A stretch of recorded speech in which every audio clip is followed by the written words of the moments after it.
Hello, my peeps. Today, I'm going to talk about intermissions at movies.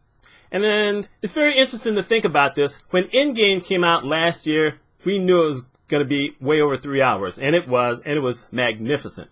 But leading up to the movie, there was a lot of discussion as to whether they should put an intermission in or not. And at the time, I'm thinking, probably like most everybody else, why would you put an intermission in a movie? That sounds like one of the stupidest things in the world. We don't want no stupid intermission. We just want to see the movie. If we have to go to the bathroom, it's our fault. Luckily, I didn't have to go to the bathroom. But I did during Infinity War because I hadn't thought about it, but it wasn't as long. In any case, it turns out, and I should have known better, but it turns out that there's a bunch of movies in history that have had intermissions because of their length. So I'm going to share 5 of them with you. Some of them I've seen, and I got to tell you the truth, some I don't really remember. But here's the first one. Sound of Music.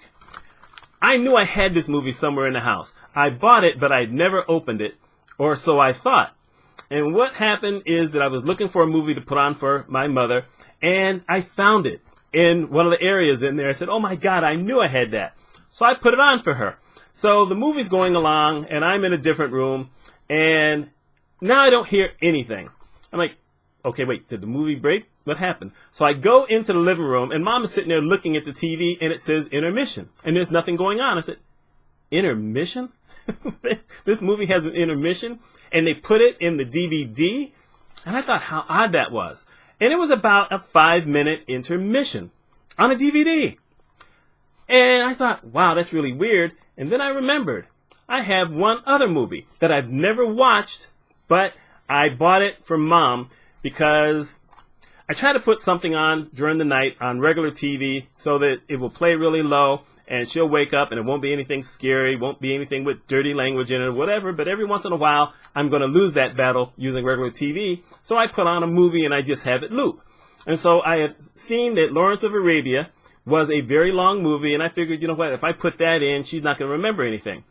Well, it turns out not only does that movie have an intermission built into the DVD, idiots, but it actually has a, what do you call it? Oh my God, an opening where it plays music for like 4 or 5 minutes before the movie starts. That's the oddest thing, but that's the first DVD I had ever seen with an intermission in it until Sound of Music.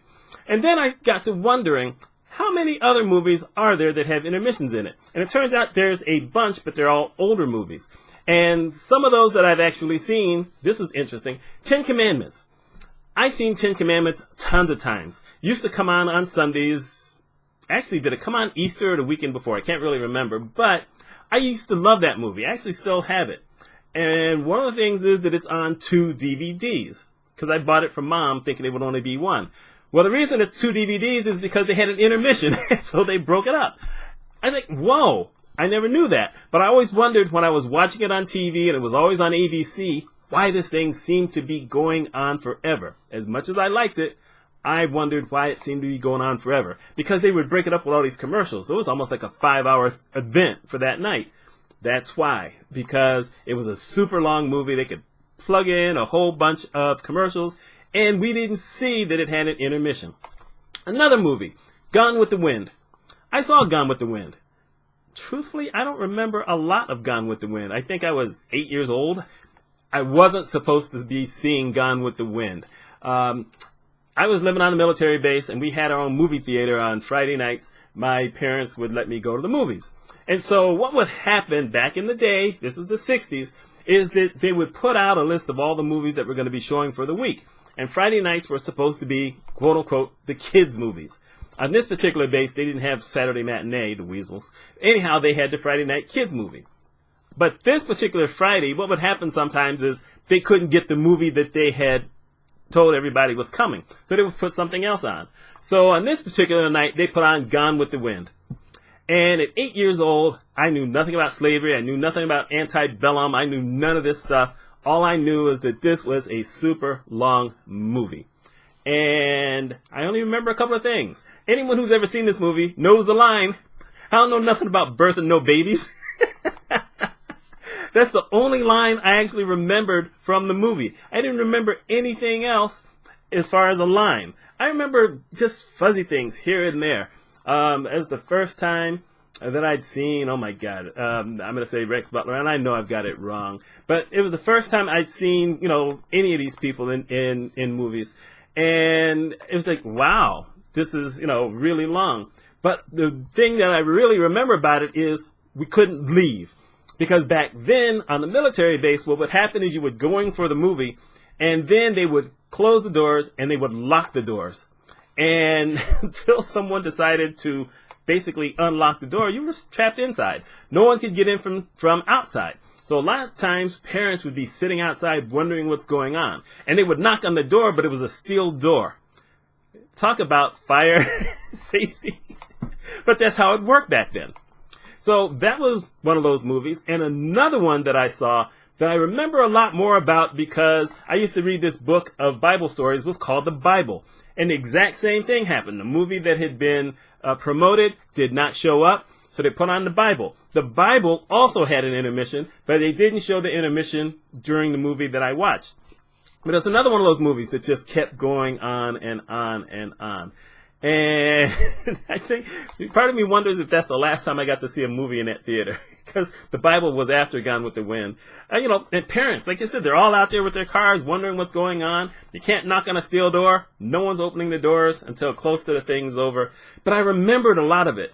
And at the time, I thought a lot of it was fascinating because, like I said, I used to read these Bible stories back then. It's interesting that I'm atheist now, but you know what? Bible stories are still kind of interesting. So that also had an intermission built into it. And the last movie I'm going to mention, I never saw, and I can't tell you why. Because you would have thought that at some point I'd have seen this movie, which is Cleopatra. I mean, had Elizabeth Taylor in it. And boy, I'm just really blanking out on names today. But Richard Burton. And it was lavish. Lost a lot of money from what I understand, but it was lavish. And I've actually seen clips from it and said, wow, this looks kind of cool. Maybe one of these days I'll watch it, but I never have. But that was another movie, had an intermission. All of these movies were over 3 hours long. Now here's the difference between today's movie and why we don't have intermission and the movies back then where you did have intermission. Back then, movie theaters were like lavish. They were huge. They were like decorated all kinds of ways. You had all kind of draperies everywhere and paintings, all kind of stuff. It was an event. It was like going to the opera, and I've been to the opera a few times, so I know what it's like.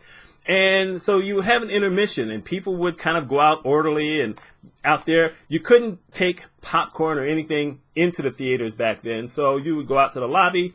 You'd have 10 or 15 minutes where you could get your popcorn or something to drink, but it was an event. People used to go to the movies actually to be seen, which sounds really weird. And I mean, I just had never really thought about it until I'm thinking about it when I was going to do this video. So that's what used to happen. You had these big theaters. We still have one here in Syracuse. It's called the Landmark Theater. And it started out as a place where movies were shown in the city. And it's still got a lot of that stuff in there. Now they have all kinds of other things. Actually, I'm going to be, in a couple of weeks, I'm going to be going down to the Landmark Theater to see the broadcast of The Wrath of Khan, the original one from the 80s, and William Shatner is going to be here. So it's going to be a big event. And that should be kind of cool because they've done some renovations and it's supposed to be really cool. I've seen pictures, but I haven't been in it. But that used to be it. Now think about today's world. Today's world, most of us are going to see movies in the mall. And the mall is huge and it's packed. And even if a movie sold out, if you had an intermission, you just never know who's going to come back or who's going to try to sneak in and take someone else's seat. And there's so many different ways to get into theaters now than there used to be. So that's not something they want to do.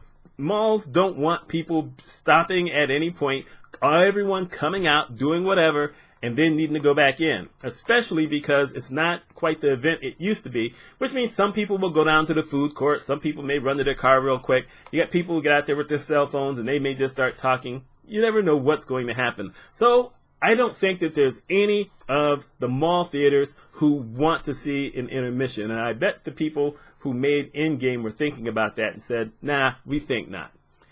Anyway, just thought I would share that because I thought, wow, how weird that is that I had never really thought about that before. But that was a big thing. So I'm putting it out there. I'm asking the question, are there any movies that y'all know about that you know had an intermission, and did you actually see it somewhere where they actually had an intermission? Or was it on a stupid DVD? Because I bought another movie that's basically 2 discs that is so long because, well, I don't know if it had an intermission or not. I never really researched it, but it's 2 discs. So there you go. My name is Mitch Mitchell. If you like this kind of thing, please like the video. Please subscribe to it. Looking to build subscribers. Let me know if there's other things you'd like to hear about at some point. But there you go. Hope y'all have a wonderful day.